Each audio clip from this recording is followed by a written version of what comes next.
ሰበር ዜና ኢራን መተናኮሷን አላቆመችም። ሌላ ጥቃት ደግሞ እስራኤል ላይ ተንዝራለች።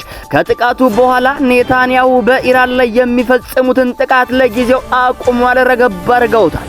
ፓኪስታን ደግሞ በበኩሏ ጠንከር ያለ ትዕዛዝ ለሁለቱ ሀገራት ሰጥታለች። የስምረት ፓርቲ አዲስ ህዝባዊ ትግል በሚል አዲስ አስቸኳይ መግለጫ አውጥቷል። ኢሰመኮ ስለ አርሲው አሰቃቂ ጭፍጨፋ ሸኔን ተጠያቂ ሲያደርግ በህወሓት ኃይሎች ላይ ደግሞ የድሮን ጥቃት ደርሷል ነው የተባለው። ዓለም ላይ በየዕለቱ የማይሰሙ ጉዶች የሉም። መሽቶ ሲነጋ ተውሎ ሲከረም በየጊዜውና በየሰዓቱ አዳዲስ አጀንዳዎችና አዳዲስ ወሬዎች አሉ። ዛሬም ዕለተ ማክሰኞ ግንቦት 2 ቀን 2018 ዓመተ ምህረት ዓለም እንዴት እንዳደረች፣ ዓለም እንዴት እንዳረፋፈደችና ደግሞ ዓለም እንዴት እንደዋለች ከዓለም ጉያ እስከ ኢትዮጵያ እንብርት ከተሰሙ ወሬ ነግራችኋል። በቅድሚያም ይህ ወሬ ነጋሪ ነው።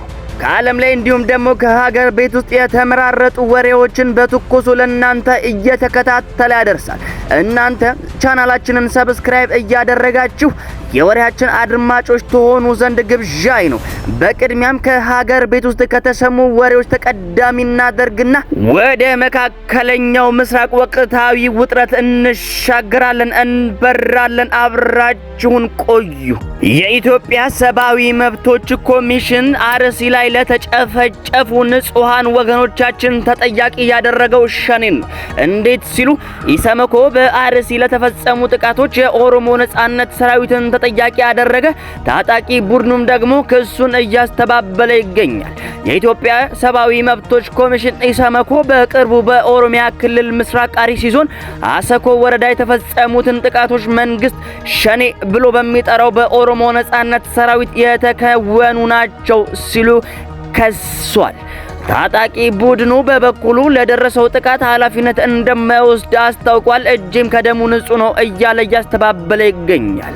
ኮሚሽኑ ምርመራ ማድረጉን ተከትሎ ትላንት ባወጣው መግለጫ በቦታው በአካል በመገኘት ከአይን እማኞች፣ ከተጎጆች እንዲሁም ከተጎጂ ቤተሰቦችና ከሚመለከታቸው የመንግስት አካላት መረጃዎችንና ማስረጃዎችን መሰብሰቡን ገልጿል።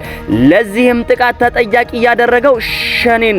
በዚህ ወቅት ደግሞ በየጊዜው ወጥረቱ እየቀጠለ የመጣው የሀገራችን የሰሜኑ ክፍል በተለይ ደግሞ የትግራይ ውጥረት የሱን በተመለከተ የስምረት ፓርቲ አስቸኳይ መግለጫ በትግራይ አዲስ ህዝባዊ ትግል አቅጣጫ አውጇል። ስምረት ፓርቲ በትግራይ ክልል ላይ ተደቅኗል ያለውን የህልውና አደጋ ለመቀልበስ ከሌሎች ለውጥ ፈላጊና የሰላም ኃይሎች ጋር በመቀናጀት አዲስ ህዝባዊ የፖለቲካ ትግል መጀመሩን አስታውቋል። በክልሉ በህወሓት ደጋፊ የጸጥታ ኃይሎች እየተፈጸመ ያለው የወጣቶች የግዳጅ ምልመላ፣ አፈሳና ከፍተኛ ስደት ክልሉን ለከፋ የጦርነት ድባብ ዳርጎታልም ብሏል። ፓርቲው አክሎም ስልጣን በኃይል የነጠቀው አካል ወጣቶችን ወደ ሱዳን በማሻገር ለውክልና ጦርነት እየደረጋቸው ይገኛል ሲል በጽኑ ከሷል። እንዲሁም ደግሞ አውግዟል።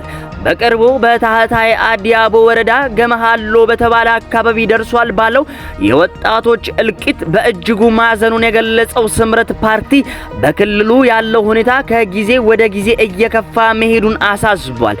በሌላ በኩል ህወሓት ባለፈው ሳምንት በዚሁ በታህታይ አዲያቦ አካባቢ በደረሰ የድሮን ጥቃት በተዋጊ ኃይሎች ላይ ጉዳት መድረሱን መግለጹ የሚታወስ ሲሆን የስምረት ፓርቲ ግን ወቅታዊውን ቀውስ ለመቀልበስ የተቀናጀ የፖለቲካ ትግል ወሳኝ መሆኑን አስምሮበታል የተባለው። በትላንትናው ዕለት ደግሞ ሰኔና ሰኞ ሲገጣጠሙ ሰኔ 1 ቀን ሰኞ 2018 ዓመተ ምህረት በህወሓት ታጣቂዎች ላይ የድሮን ጥቃት መፈጸሙ ይፋ ሆኗል።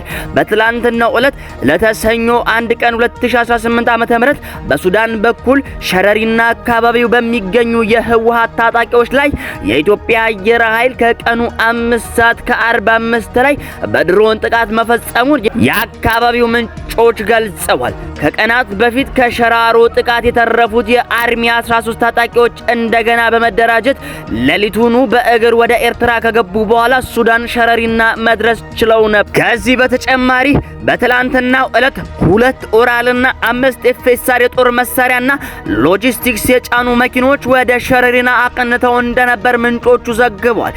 እንዲሁም በተያያዘ ዜና በሱዳን የሚገኘው የአርሚ 7 ጦር አዛዥ ታጣቂዎችን ለመቀበል ለትላንትና ሰኔ 1 2018 ዓመተ ምህረት ቀጠሮ ይዘው ነበርም ተብሏል እና ትላንትም በ5:45 ላይ የኢትዮጵያ አየር ኃይል በድሮን ጥቃት የፈጸመው በዚህ ምክንያት ነው ተብሏል። አሁን ደግሞ በቀጣይ ትኩረታችንን የምናደርገው ወደ መካከለኛው ምስራቅ ውጥረት አሁናዊ ጉዳይ ይሆናል። ኢራን እጇ አላረፈም። ኢራን ትንኮሳዋን ማቆም አልቻለችም። ኢራን ትላንትና ጥቃቷን ቀጥላለች። ኢራን ወደ ሰሜናዊ 3-4 ሚሳኤሎችን በድጋሚ አስወንጭፋለች።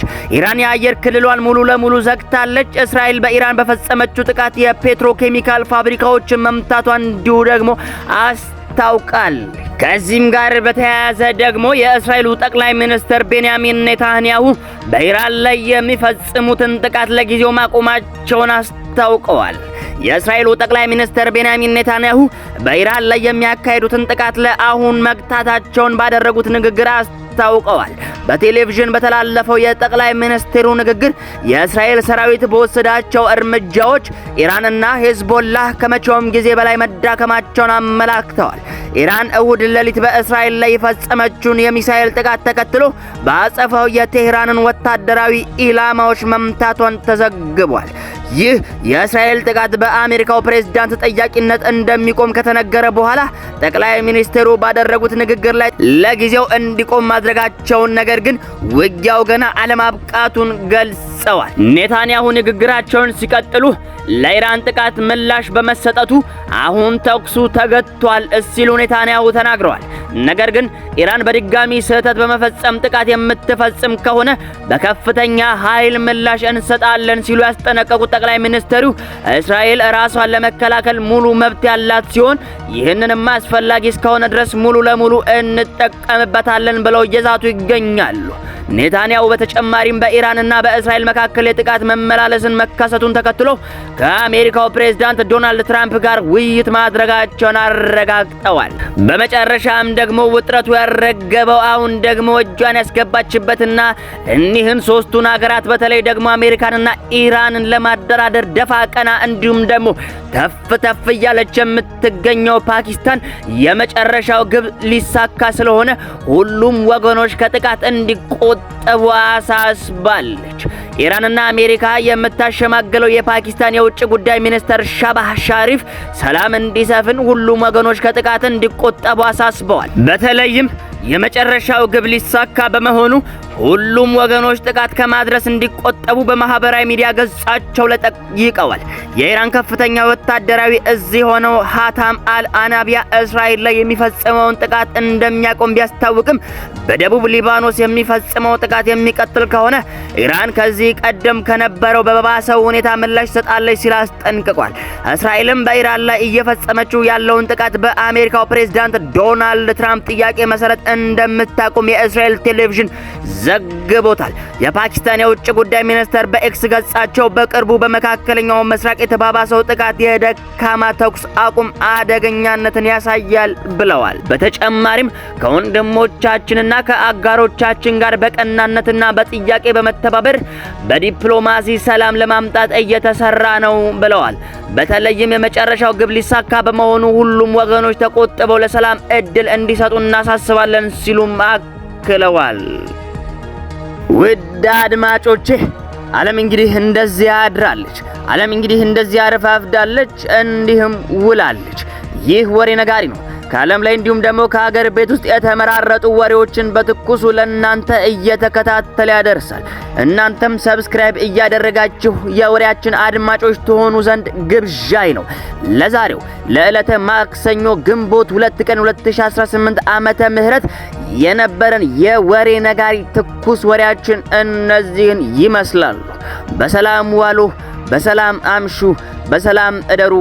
ጤና ይስጥልኝ።